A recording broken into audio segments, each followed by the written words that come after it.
मोटणवाडी शाळेच्या दुरुस्तीसाठी तातडीने निधी उपलब्ध करून देण्याच्या सूचना जिल्हा परिषदेच्या मुख्य कार्यकारी अधिकारी डॉक्टर जास्मिन आणि आमदार शिवाजीराव पाटील यांनी केली शाळेची पाहणी।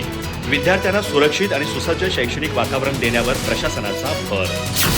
मोटणवाडी येथील जिल्हा परिषद प्राथमिक शाळेच्या इमारतीच्या दुरावस्थेकडे अखेर प्रशासनाचं लक्ष वेधलं असून शाळेच्या आवश्यक दुरुस्ती कामांसाठी तातडीनं निधी उपलब्ध करून देण्याच्या सूचना देण्यात आल्या आहेत।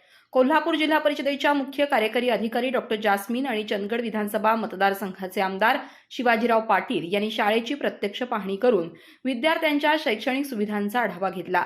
यावेळी शाळेच्या इमारतीची सद्यस्थिती, वर्गखोल्या तसंच विद्यार्थ्यांना उपलब्ध असलेल्या मूलभूत सुविधांची पाहणी करण्यात आली।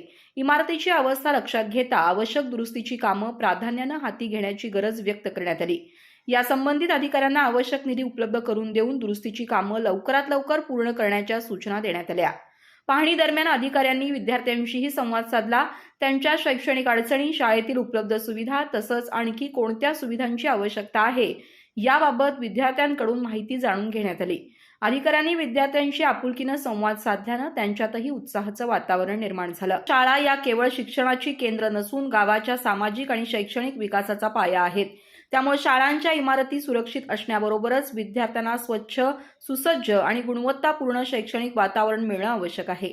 मोटणवाडी शाळेच्या दुरुस्तीसाठी निधी उपलब्ध करून देण्याच्या हालचाली सुरू झाल्यानं पालक आणि ग्रामस्थांमध्ये समाधान व्यक्त होत आहे।